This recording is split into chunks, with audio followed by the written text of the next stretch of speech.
ઈષ્ટદેવ ભગવાન શ્રી સ્વામિનારાયણ સારંગપુર ધામના રાજા શ્રી કષ્ટભંજન હનુમાનજી મહારાજ આપણે સૌ જેમની કથાના શ્રવણ માટે અને જેમના જીવનમાંથી આપણે કશુંક શીખવા માટે ગ્રહણ કરવા માટે એકત્ર થયા છીએ એવા પૂર્ણ પુરુષોત્તમ ભગવાન સ્વામિનારાયણ,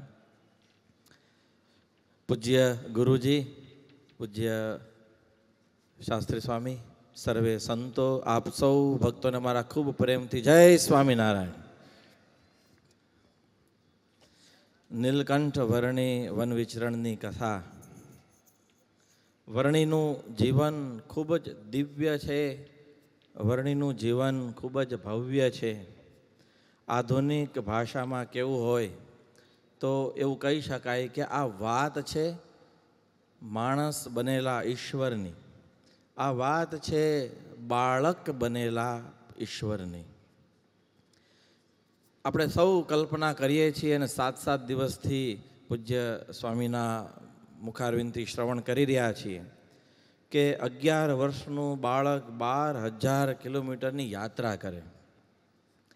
અત્યારે તો સમય એવો છે કે છોકરું 15 વર્ષનું થઈ જાય ને તો એ મમ્મી હજી મોઢામાં કોળિયા દેતા, લે બેટા ખાઈ લે, બહુ ડાયો, લે ખાઈ લે. આવું જોઈ ત્યારે એમ થાય કે હજી આને કોળિયા દેવા પડે છે તો કરશે શું આ? તો આવા સમયમાં પણ વર્ણી 11 વર્ષની વયે નીકળી જાય છે અને અદ્ભુત રીતે યાત્રા કરે છે. અનેક પ્રકારે આ વર્ણીની યાત્રાને આપણે જોઈ શકીએ એવી અદ્ભુત યાત્રા છે. આપણે 7 દિવસથી એનું શ્રવણ પણ કરી રહ્યા છીએ ને આજે અંતિમ દિવસ છે. આ કથા કરવાનો મુખ્ય પ્રયોજન જ એ હતું કે જેવી રીતે હનુમાનજી મહારાજના જીવનમાંથી સ્વામી પોતાના અનુભવની વાત કરે છે. હનુમાનજી મહારાજને ચિંતન કરી અને એમાંથી જે આપણે સૌએ લેવા જેવું છે, સૌએ શીખવા જેવું છે, એની અદ્ભુત વાત કરે છે. અને એ વાત આજે લાખો લોકોને ઉપયોગમાં આવે છે. ત્યારે જે રીતે સ્વામી જ્યારે સત્સંગ જીવનની કથા હોય ત્યારે વર્ણીની કથા પણ એવી જ રીતે કરતા. ત્યારે પૂજ્ય સ્વામીજીની આજ્ઞાથી જ આ દિવ્ય કથાનું ભવ્ય રીતે આયોજન થયું અને આપણે સૌએ એનો ખૂબ દિવ્યતાથી લાભ લીધો. આધુનિક ભાષામાં કહીએ તો આ જે વિચરણ જે છે એ વિચરણને ઇંગ્લિશમાં એવું કહી શકાય કે અલ્ટિમેટ સોલો ટ્રીપ છે. કેવી છે? Ultimate solo trip. એક બાળક નીકળી પડે. આપણને સૌને ક્યારેક ને ક્યારેક એવો અનુભવ થયો હશે કે લગભગ આપણે ટ્રેનમાં ને બસમાં પરિવાર સાથે જ મુસાફરી કરતા હોય એટલે બધી જ વ્યવસ્થા હોય. તું બેસી જા, તું સામાન લઈ લે, તું નીચે ઉતર ને પછી હું ઉતરું ને પછી આમ કરે ને તું આ લઈ આવ, લે ગાડીની ચાવી લે ને આ કર ને તે કર ને મારી વસ્તુ લઈ આવ ને મૂકી આવ ને. આવી રીતે આપણે ટૂર કરતા હોઈએ છીએ. પણ જ્યારે કોઈએ એકલા ટૂર કરી હોય તો એને ખ્યાલ આવે. એવી રીતે ભગવાને આ સોલો ટ્રીપ કરી છે, અલ્ટિમેટ સોલો ટ્રીપ. બીજું, આ વર્ણની યાત્રામાંથી અને જે રીતે પૂજ્ય શાસ્ત્રી સ્વામી આપણને સૌને કથાનું શ્રવણ કરાવ્યું છે એમાં બીજું નીકળે છે તપશ્ચર્યા. તપશ્ચર્યા કે અદ્ભુત રીતે વર્ણીએ તપ કર્યું છે, એટલે સેલ્ફ માસ્ટરી. ભગવાન આપણને શીખવે છે કે તમારે કંઈ પણ મેળવવું હશે તો અથાગ પ્રયત્ન બહુ જરૂરી છે. અથાગ પ્રયત્ન કે જેની કોઈ કલ્પના ન કરી શકે. અત્યારે આપણા સભા મંડપમાં અનેક સફળ બિઝનેસમેનો, સફળ વ્યક્તિત્વ ભગવાનને આશ્રય જીવન જીવી રહ્યા બધા આપણી સમક્ષ બિરાજમાન છે જ. તમે ખુદ આપણા સૌના જીવનમાં જોતા હશો કે કંઈ પણ મેળવવા માટે કેટલો બધો પ્રયત્ન કરવો પડે છે, કેટલી એફર્ટ લગાવવી પડે છે.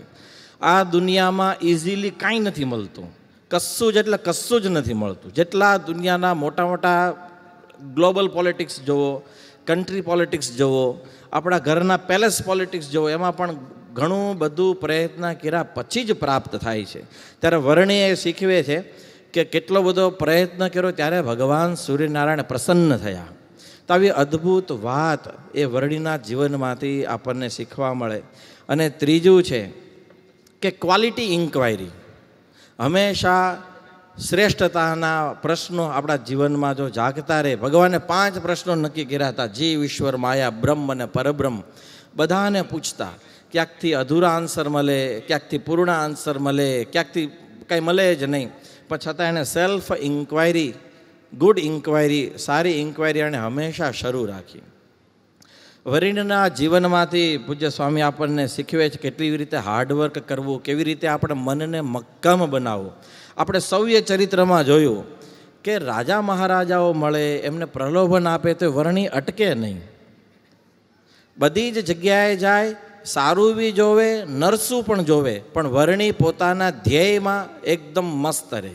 ક્યાંય વરણી ફસાય નહીં, ક્યાંય એના ઉપર કોઈ એવી ઉપાધિ આવી જાય તો એમાં કેવી રીતે નીકળી જવું, આવી અનેક પ્રકારની બાબતો આપણને વરણીના જીવનમાંથી આ કથા દરમિયાન આપણે શીખીએ છીએ. એક રીતે એવું કેવું હોય તો કહી શકાય કે આ વરણીની જે ટોટલ જે યાત્રા જે છે, આ 7 વર્ષનો જે વનવાસ છે, વન વિચરણ છે, એમાંથી 100 ઓફ ક્વેશ્ચન આપણને જોવા મળે કે એને ડર કેમ નથી લાગતો. વરણીને ક્યાંય ડર નથી લાગતો. એ કેમ ક્યાંય લોપાતા નથી, એ કેમ ક્યાંય ફસાતા નથી, એ કેમ ક્યાંય અટકતા નથી, એનું આટલું મન મક્કમ કેમ છે. ક્યારેક જંગલોની અંદર યાત્રા કરે, ક્યારેક બીજી યાત્રા કરે. આપણા સંપ્રદાયની કે સનાતન ધર્મના આ એક અંગની એક ખૂબી છે કે આપણી પાસે જે કાંઈ એસેટ જે છે એનું જો કોઈ ચોક્કસ કારણ હોય તો આપણે કહી શકીએ કે ભગવાન નીલકંઠ વર્ણીની જે યાત્રા હતી ને, એ દરેક યાત્રાના દરેક પ્રસંગમાંથી એણે સારું સારું જોયું અને એ આપણે એનો લાભ લઈ રહ્યા છીએ.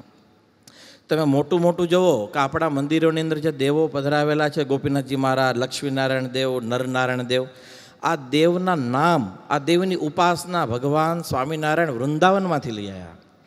પછી ફિલોસોફી સાઉથમાંથી લઈ આવ્યા કે રામાનુજાચાર્યનું જ્યારે શ્રીરંગમમાં જઈ અને જે બધી વ્યવસ્થા, જે ફિલોસોફી, પૂર્ણ પુરુષોત્તમને માનવાની જે ફિલોસોફી, ઉપાસના જે જોઈ, ત્યાંથી ભગવાને અંગીકાર કરી.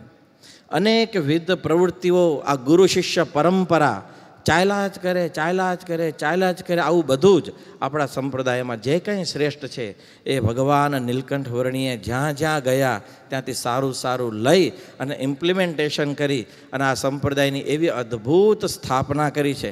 આ કોઈ જ વસ્તુ નવી નથી. આ સનાતન ધર્મના મુખ્ય અંગો છે.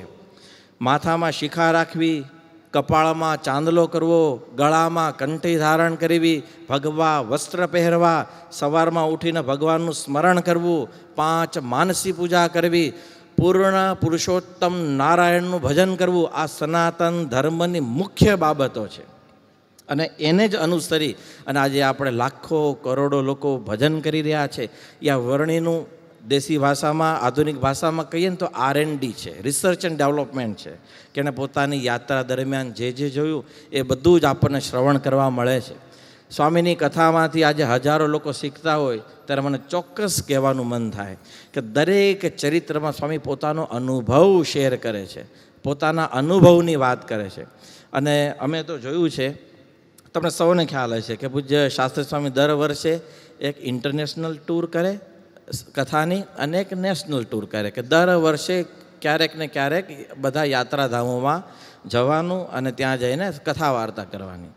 તો હરિદ્વાર જઈ આવ્યા, ઋષિકેશ જઈ આવ્યા, પછી દ્વારિકા જઈ આવ્યા, જગન્નાથપુરી જઈ આવ્યા. પણ જ્યારે એને પર્સનલી પૂછીએ તો એ હંમેશા એવું કહે કે મારું મન તો કેવળ ને કેવળ વડતાલ અને ગઢડામાં છે, કે તમે ત્યાં કથા કરો ને મને જેટલો આનંદ આવે બીજો ક્યાંય આનંદ નથી આવતો. આ એનો અનુભવ બોલે છે.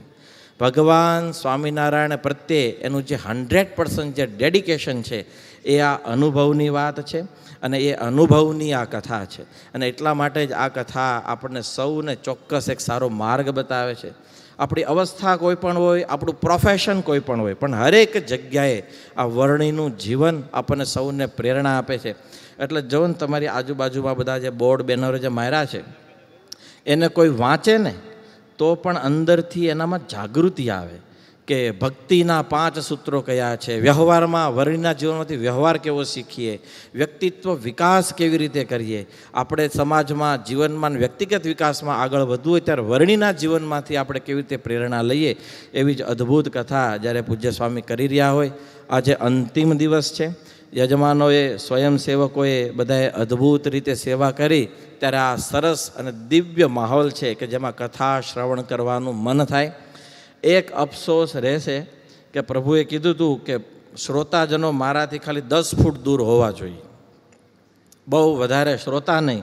એ બધી જે વાત હતી તો યજમાનોને એવું થયું કે થોડુંક તો મોટું કરવું પડે ને, એટલે પછી આ સરસ દિવ્ય આયોજન થયું છે. આજે અંતિમ દિવસ છે, વર્ણીને જીવનમાં ધારીએ, એનો મહિમા તો આપણને છે જ, પણ એનામાંથી આપણે શીખીએ અને હું ને તમે આપણે સૌ આગળ વધીએ.